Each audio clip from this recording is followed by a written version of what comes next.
Deep within the mundane fabric of our reality, where the concrete meets the carpet and the drywall meets the fluorescent light, lies a crack.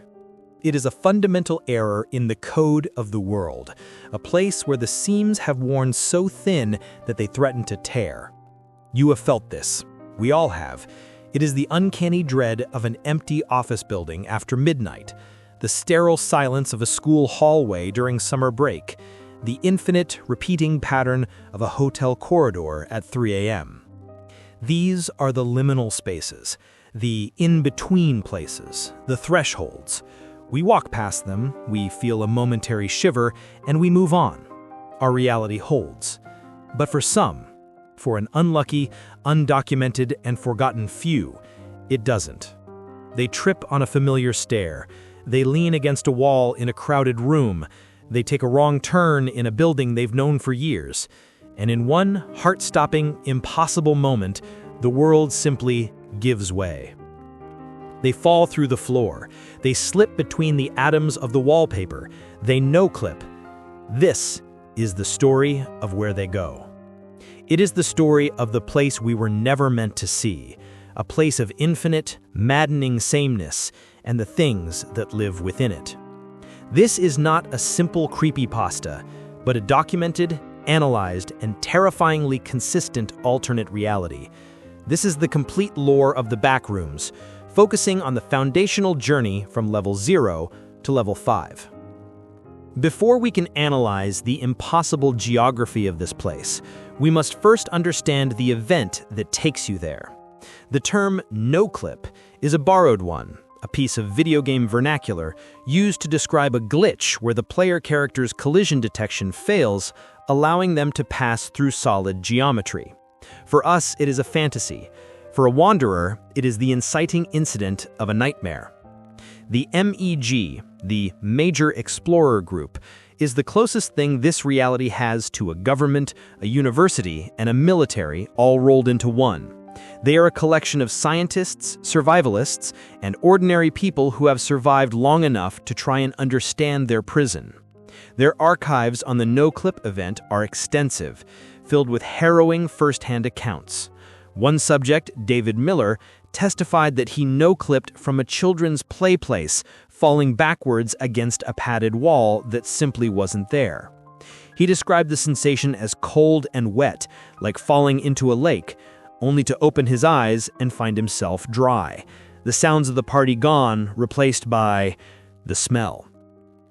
The event is almost always instantaneous and disorienting. One moment you are in the front rooms, our reality.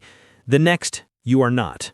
The physics are theoretical, but the M.E.G's leading hypothesis is one of dimensional dissonance, that our reality and the Backrooms are two planes occupying the same space, separated by a metaphysical barrier. In liminal spaces, this barrier thins. A sufficient physical or emotional shock can, in rare instances, cause a subject to resonate at the wrong frequency, phasing them through the barrier. It is a one-way trip. To date, there is no verified, repeatable method of returning to the front rooms. This is the first and most important rule of the Backrooms. You are not visiting. You are an immigrant. The concept itself entered our collective consciousness on May 12, 2019. An anonymous user on 4chan's X board posted an image. It depicted a dreary, yellow-tinted room, empty, carpeted with sickly yellow wallpaper and the harsh glare of office lights. It was mundane, yet deeply unsettling. The user attached a caption, the genesis text of this entire phenomenon. If you're not careful and you no-clip out of reality in the wrong areas, you'll end up in the Backrooms, where it's nothing but the stink of old moist carpet, the madness of mono yellow, the endless background noise of fluorescent lights at maximum hum buzz, and approximately 600 million square miles of randomly segmented empty rooms to be trapped in. God save you if you hear something wandering around nearby, because it sure as hell has heard you. This single post was a match to dry tinder. It gave a name and a shape to a fear we all shared. But what the M.E.G archives prove is that this was not fiction. It was a leak, a warning. The Backrooms, their data suggests, have existed as long as we have, perhaps longer. The 4chan post was simply the first time a wanderer somehow managed to send a message out. This single image, this single description, became the foundational document for what is now known as Level 0. This is where you arrive. This is the lobby, the tutorial level with no tutorial. Level 0, officially titled The Lobby by the M.E.G, is the embodiment of that original, terrifying post. The transition from the front rooms is a sensory shock. All at once, the sounds of your previous life are extinguished, replaced by a single, deafening, oppressive sound. It is the buzz, the maximum hum buzz of fluorescent lights. It is not just a sound, it is a physical weight. It vibrates in your teeth, in your bones. It is the soundtrack for your new reality, and it never, ever stops. Then, the smell hits you. It is the stink of old moist carpet. It is a mildewed, musty, organic smell. The smell of decay, of water damage, of something wet that has been rotting in a warm, dark place for years. It clings to the air, to your clothes, to you. And finally, the sight, the madness of mono yellow. The walls are covered in a hideous peeling wallpaper, a single monotonous shade of yellow, stained with water and unknown substances. The carpet is a damp, squelching beige brown, pockmarked with darker stains you do not want to investigate. The ceiling is a grid of stained acoustic tiles, holding the source of the buzz, endless rows of flickering, buzzing fluorescent lights. This is your entire world. A seemingly infinite non-Euclidean maze of these identical rooms. Non-Euclidean is a term the M.E.G uses to describe the spatial anomaly of Level 0. You can walk in a straight line for what feels like hours, only to end up back in the exact room you started in. Hallways that appear to be at right angles are, in fact, circles. Rooms repeat. The architecture is designed to break the mind. The M.E.G estimates the size of Level 0 at approximately 600 million square miles, but this is a guess, an attempt to apply front rooms logic to a place that actively rejects it. The true size is, for all practical purposes, infinite. For the new wanderer, the first few hours or days, time is meaningless here, are a crucible of panic. You run, you call out. Your voice is absorbed by the damp carpet, sounding flat and small against the overwhelming buzz. You are utterly, completely alone. This solitude is the first monster you will face. The M.E.G database is filled with audio logs of new arrivals, their voices progressing from confusion to panic to rage to a final, sobbing despair. The level is a psychological torture chamber. The mono-yellow color, combined with the incessant buzz, has been shown to accelerate the onset of paranoia and psychosis. You begin to see things in the stained wallpaper, faces, figures. The patterns seem to shift when you're not looking. You hear things under the buzz, a skittering sound, a wet cough, a distant scream. Are they real, or is it the madness of mono-yellow claiming your sanity? This is the central question of Level 0. Survival here is not about thriving, it is about enduring. The level is, for the most part, empty of resources. There is no food. There is no drinkable water.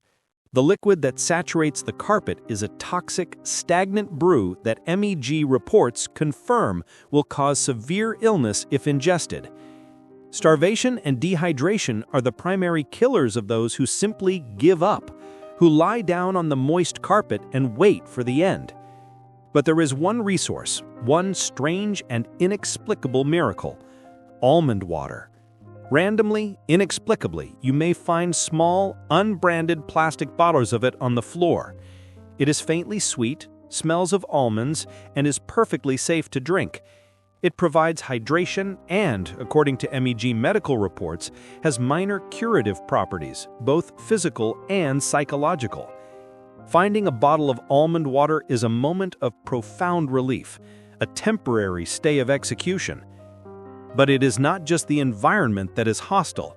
That original post was clear. God save you if you hear something wandering around nearby, because it sure as hell has heard you. For a long time, the M.E.G classified Level 0 as having minimal entities. This was dangerously wrong. The level is so vast, the geometry so confusing, that encounters are rare, but they are not non-existent. The entities of Level 0 are perfectly evolved for the environment. The primary threat is the hound. You will never see a hound clearly. M.E.G reports describe it as a vaguely canine humanoid creature that walks on all fours, but its true appearance is debated. Its primary weapon is psychological. You will hear it first, a sound that mimics a human scream, a cry for help, or a sob designed to lure in compassionate or curious wanderers. As you get closer, the sound degenerates into a guttural, wet growling. Those who have survived encounters report a creature of immense speed and strength. Its true form is shrouded in the darker, flickering corners of the rooms. The second entity is the Smiler. These are less a physical threat and more a sanity-draining one. Smilers exist in the dark. Level 0 is almost uniformly lit, but occasionally you will find a room where the lights have failed, plunging it into near total darkness. In that darkness, you will see it. A floating, disembodied pair of glowing eyes and a wide, toothy grin modeled on the Cheshire Cat. They do not attack, they simply watch. Staring at one for too long induces intense paranoia and a feeling of being hunted. The only defense is to maintain eye contact and back away slowly until you are in a lit room. The pressure of knowing these things exist, just beyond the light, is often what breaks a wanderer. So how do you escape? You cannot walk out. You cannot find a door. The exit from Level 0 is the same as the entrance. You must noclip again. This is the first great, counterintuitive lesson of the Backrooms. To escape, you must find an inconsistency. A wall that looks wrong. A patch of wallpaper that flickers, a corner where the geometry seems to glitch and shimmer. You must then walk or run directly into it. This act requires a leap of faith, a rejection of every instinct your front room's life has taught you. You must run at a solid wall praying it gives way. M.E.G data suggests that this is more likely to happen after an extended period in the level, often when a wanderer is in a state of extreme panic, such as being chased by a hound. It is theorized that the same dimensional resonance that brought you here can be replicated, allowing you to fall further into the system. If you succeed, if you find that glitched wall and pass through it, you will find yourself in Level 1. The transition to Level 1, known as the Habitable Zone, is as jarring as the noclip into Level 0. You fall out of the yellow wall, often tumbling onto a hard, unforgiving surface. The first thing you notice is the change in sound. The oppressive singular buzz of Level 0 is gone, replaced by a cacophony of industrial noises, the clanging of pipes, the hum of distant machinery, the hiss of steam, and a new, lower-frequency electrical hum. The second thing you notice is the light, or lack of it. Level 1 is dark. The lighting is sparse, provided by flickering, inconsistent fluorescent bulbs and bare sodium lamps that cast everything in a dim, gritty glow. The air is filled with a low-hanging fog. The mono-yellow is gone, replaced by concrete, rebar, and rust. The walls are stained gray concrete. Pipes of all sizes line the walls and ceilings, dripping unidentified fluids. Puddles of dark water cover the floor. The smell is no longer just mildew, it's ozone, oil, and rust. While Level 0 was designed to break your mind with solitude, Level 1 is designed to break it with fear of the unknown. The darkness is everywhere, The fog obscures your vision. The industrial noises mask other, more subtle noises. Every dark corner, every T-junction in the concrete maze is a potential ambush. But Level 1 is called the Habitable Zone for a reason. Unlike Level 0, Level 1 contains the building blocks of survival. The most important of these is the liquid that drips from the pipes. It is a consistent, safe source of almond water. The puddles on the floor, while dirty, can be filtered and boiled. More importantly, Level 1 is where you will find other humans. This level is the central hub for human activity in the Backrooms. It is here that the M.E.G established its primary headquarters, Base Alpha.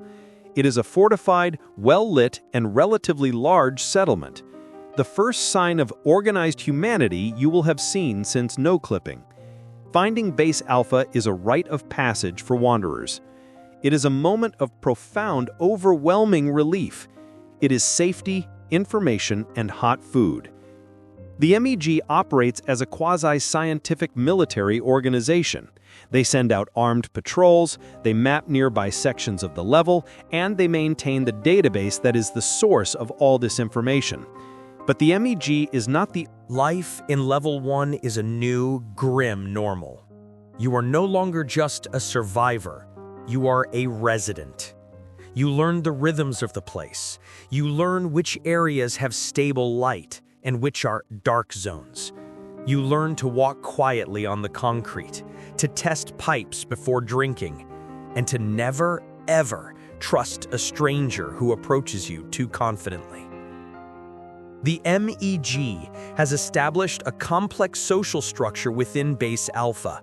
New arrivals are debriefed, medically scanned for skin stealer infiltration, and given a choice: join the M.E.G or be cast out. Joining provides safety, food, and purpose. You can be a scavenger, a guard, a cartographer, or an archivist. The price is loyalty and obedience. Those who refuse are given a basic survival kit and pointed toward the Trader's Keep. This has created a class system: the organized, military-like M.E.G insiders and the anarchic, independent outsiders who live in small, scattered settlements. This friction is a constant source of conflict, often exploited by the BNTG for profit. But the goal for many is not to stay in Level 1, it is to find a way out. Unlike Level 0, Level 1 has more conventional exits. These are not no-clip glitches, but physical parts of the architecture. An unlocked door, an elevator, a stairwell. These exits are the holy grail for explorers. They are also incredibly dangerous. M.E.G reports are filled with expeditions that found an exit only for it to be a trap. A door that opens onto a sheer 1,000-foot drop into an abyss. An elevator that takes you to a negative level, a place of such profound horror that the M.E.G database simply reads classified. However, there are stable, documented exits. The most famous is the Hub. The Hub is not a level in itself, but a theoretical nexus, a central point that connects many other levels. M.E.G explorers found a specific, unmarked iron door in a concrete tunnel that, when opened, leads to this hub. From there, it is said one can access dozens of other levels, including, theoretically, a path back to the front rooms, a claim the M.E.G officially denies. But for most, the exit from Level 1 is not so grand. It is a simple, dark stairwell or a maintenance hole in the floor. Wanderers fleeing a skin stealer or simply desperate for a change will take the plunge. These exits most commonly lead to one of two places: the relative safety of Level 4 or the industrial hell of Level 2. If you were unlucky in your journey, your exit from Level 1 is a descent into Level 2, Pipe Dreams. Where Level 1 was a cold industrial hell, Level 2 is a hot one. The transition is marked by a wave of suffocating heat. The temperature in Level 2 is dangerously high, often exceeding 120 degrees Fahrenheit, 49 Celsius. The air is thick with steam and the stench of decay. This level is a maze of dark, concrete maintenance tunnels, far more cramped and claustrophobic than level 1. The dominant feature and the source of the name are the pipes. They are everywhere. Massive, rusted, scalding hot pipes line every wall, every ceiling, making movement difficult and dangerous. Brushing against one will result in a severe, instant burn. Many of these pipes are ruptured, venting clouds of superheated steam that can boil exposed skin in seconds. Survival in level 2 is brutal and short-term. The heat causes rapid dehydration. The steam causes disorientation and severe burns. The darkness is near total, broken only by the occasional dying red emergency light. There is no almond water here. The liquid in the pipes is boiling, sludgy, and toxic. Any water you bring with you from level 1 will be your last. The M.E.G has no outposts here. The BNTG does not trade here. Level 2 is considered a filter level, a place you pass through as quickly as humanly possible or die. The entities here are just as unforgiving. The dark, hot, cramped environment is a perfect breeding ground. Smilers from level 0 are abundant here, their glowing grins floating in the steam-filled darkness, feeding on the intense paranoia of lost wanderers. Hounds are also present, their screams echoing strangely through the metal tunnels. But level 2 has its own unique and tragic entity, the Wretch. A wretch is what a wanderer becomes when they die and are reanimated by the hostile environment of the Backrooms. They are corpses, bloated and warped by the heat and moisture, moving with a single feral instinct to attack any living thing they encounter. They are slow, but they are numerous, often found in clusters, feeding on the bodies of less fortunate explorers. The level is essentially a tomb. The only goal is to find an exit. Exits from level 2 are typically stairwells leading up, or more commonly, large, unlocked industrial doors that seem to lead into the massive, echoing chambers of level 3. Level 3, the electrical station, represents a terrifying shift in scale. If level 2 is claustrophobic, level 3 is agoraphobic. You emerge from a cramped tunnel into a room so vast, it feels like an outdoor, moonlit night. The ceiling is hundreds, perhaps thousands of feet high, lost in darkness. You are in a colossal power station, a city-sized labyrinth of generators, turbines, catwalks, and electrical machinery. The sound is overwhelming. It is the roar of massive, unseen machines, the crackle of high-voltage electricity, and the constant thrumming vibration of the floor. The air smells of copper and ozone. The M.E.G has a small, heavily fortified research outpost here, Base Gamma. But its primary purpose is not settlement, but study. Level 3 is, according to M.E.G data, the source of the power for many of the lower levels. The generators here, running on some unknown fuel source, are what keep the lights on in levels 0, 1, and 4. This makes the level one of the most strategically important and one of the most dangerous. The primary threat is environmental. This is a live power station. Massive, unshielded cables, some as thick as a tree trunk, snake across the floor, pulsing with lethal amounts of electricity. Arcs of lightning jump between transformers. Touching any of this metal is instant death. The catwalks you must use to traverse the massive chasms between machines are rusted, narrow, and often missing sections. A fall means being crushed in the machinery below or landing on a live transformer. The entities here are a greatest hits of the previous levels, all drawn to the power. Hounds, skin stealers, and smilers are all present, making navigation a nightmare. But level 3's unique entity is the female death moth. These are massive moth-like creatures, some with wingspans of over 6 feet. They are drawn to light, but not the lights of the level. They are drawn to your light. Turn on a flashlight, and any death moths in the area will swarm you. Their female designation comes from their appearance, which M.E.G reports describe as having an almost humanoid feminine torso, adding a layer of grotesque uncanniness. They are fast, aggressive, and their dust-like scales can cause respiratory failure. This means you must navigate this treacherous, dark labyrinth without a personal light source, relying only on the ambient, flickering light of the machinery. Despite the danger, this level is a vital resource. The M.E.G. discovered that the level's machinery includes functional, albeit archaic, computer terminals. These terminals are connected to a form of Wi-Fi, which wanderers can use to access the M.E.G. database, or even, in rare, documented cases, to briefly access the front room's internet. These messages are fleeting, often corrupted, and are what led to the original 4chan post. This sliver of connection to the old world makes Level 3 a high-priority and high-risk destination for many M.E.G. operatives. Exits are rare, and typically take the form of industrial elevators, which can lead to Level 4 or Level 5. If you are lucky in your journey, you will find an exit from Level 1, often a clean, unmarked office door, that leads directly to Level 4, the abandoned office. The transition is one of profound, almost suspicious relief. The industrial noise, the heat, the darkness, it all vanishes. You find yourself in a modern, carpeted, well-lit office. The lighting is stable, the air is clean and temperature-controlled. The sound is a gentle, familiar hum of a functioning HVAC system.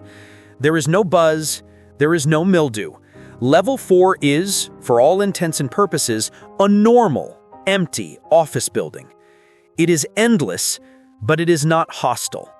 It is, in the M.E.G. classification system, safe. After the horrors of levels 0 through 3, arriving in Level 4 feels like a miracle. It's a place to rest, to recover, to be safe.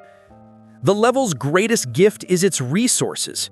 Scattered throughout the office cubicles, break rooms, and hallways are water coolers.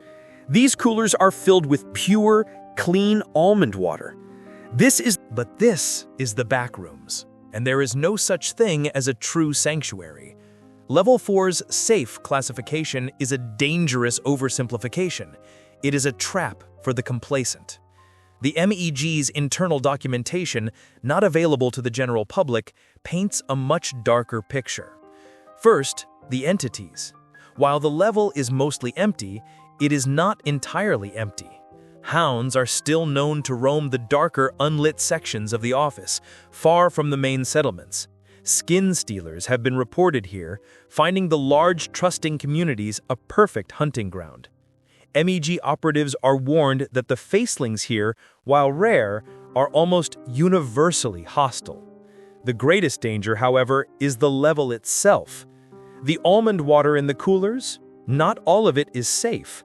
Randomly, inexplicably, a cooler will be filled not with almond water, but with a liquid pain substance, a toxic fluid that causes immediate agonizing seizures, followed by a slow, agonizing death. There is no way to tell the difference by sight or smell. Every sip from a new cooler is a game of Russian roulette.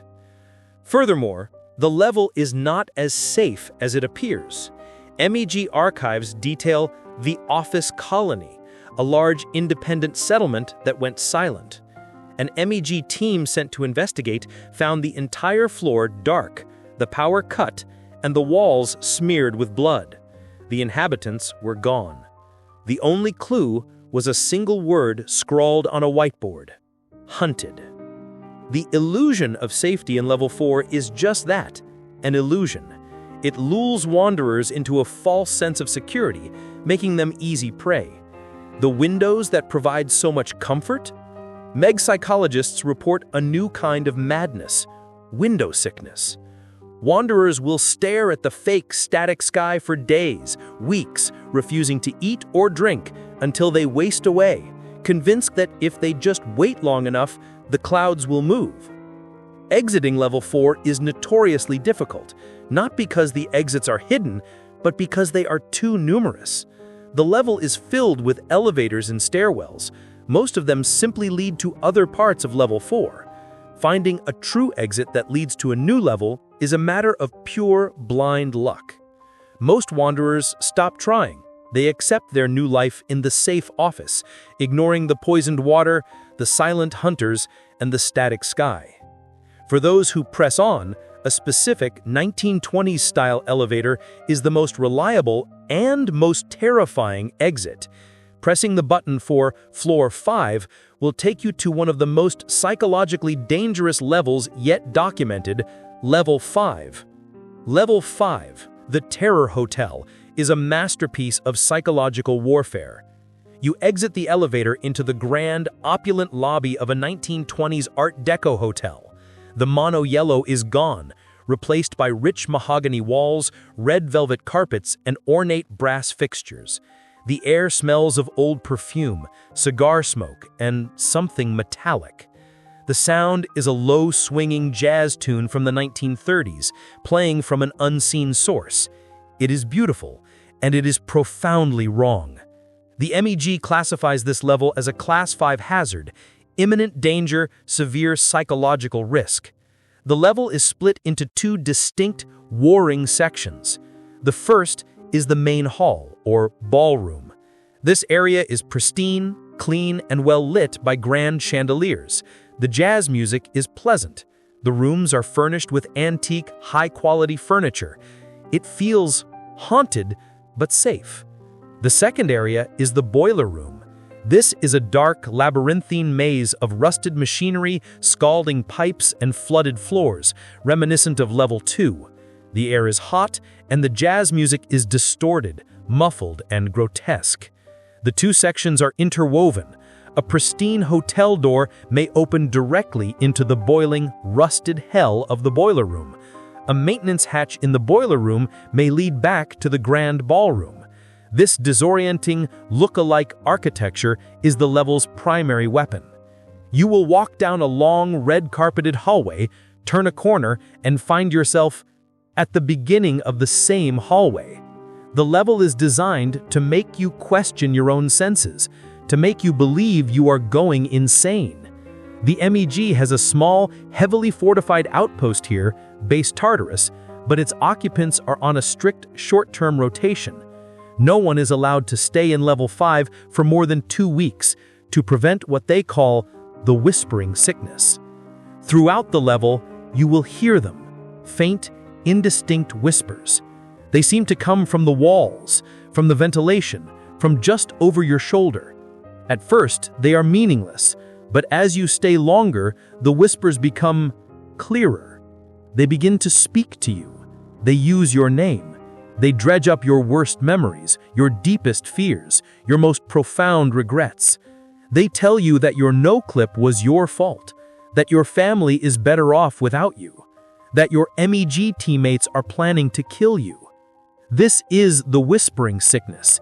It preys on the mind, turning friend against friend and driving wanderers to violent paranoia or suicide. The source of the whispers is unknown, but it is theorized to be the level's primary entity, the beast of level 5. This creature is never seen. M.E.G archives contain no visual data. It is known only by the whispers and by a single, harrowing audio log of an encounter. An M.E.G team, driven mad by the whispers, began fighting amongst themselves. In the recording, amidst the human screams and gunshots, a new sound is heard. A wet reptilian growling and a triumphant booming whisper that overloaded the microphone just before the entire team went silent. The beast is a psychological predator, marinating its prey in fear and paranoia before presumably moving in for the kill. But the hotel is not empty. The main hall and ballroom are populated by dozens, sometimes hundreds of entities known as dullers, or more colloquially, the statues. They are humanoid figures, resembling 1920s-era mannequins or statues dressed in formal wear. They are completely immobile. They stand in the lobby, they sit at the bar, they dance in the ballroom, frozen in place. They are harmless, unless you look away. M.E.G protocol, learned through bloody trial and error, is absolute. Do not break eye contact. As long as you are looking directly at a duller, it is a harmless statue. The instant you look away, even for a millisecond, it moves. They are impossibly fast, crossing a 50-foot ballroom in the blink of an eye. Their method of attack is brutal, dismembering wanderers with their bare, plaster-like hands. Navigating a room full of them is an exercise in pure, agonizing terror. You must back away slowly, your eyes scanning the room, trying to keep every single statue in your line of sight. One blink, one moment of inattention, and you are dead. Finally, Level 5 is home to a mystery. The M.E.G database is filled with fragmented, terrified reports of the man with the red face. He is described as a tall man in a 1920s suit, his face flushed a deep, unnatural crimson. He simply appears, often in a mirror's reflection or at the end of a long hall. He does not attack. He simply watches and smiles. Wanderers who see him report an overwhelming, unnatural feeling of dread, far beyond the normal fear of the Backrooms. His purpose, his identity, and his connection to the level are unknown. He is, to date, a complete and terrifying enigma. Exiting Level 5 is a matter of finding the main exit, a specific, unmarked mahogany door that leads, thankfully, back to the relative safety of Level 4, or, if you're lucky, to Level 11, a level resembling a modern city. This journey from the maddening yellow of Level 0 to the velvet-draped prison of Level 5 is the foundational experience of a wanderer. It is a descent, not just into a physical place, but into a new kind of physics, a new kind of psychology where the rules of reality are rewritten to be as hostile as possible. You learn that solitude is a weapon, that camaraderie is a liability, that safety is an illusion, and that the only way forward is to push deeper into the madness. The M.E.G continues to explore. They push past Level 5 into the negative levels, into the classified zones, searching for answers, searching for an end.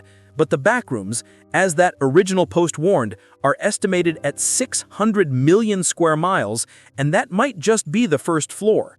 The truth that every veteran wanderer must come to accept is a bleak one. There is no end, there is no final level, and there is no going home. The front rooms are a memory, a dream of a place that may as well not exist. There is only the hum, the carpet, the concrete, and the endless, winding, hostile corridors of the place you fell into. There is only the Backrooms,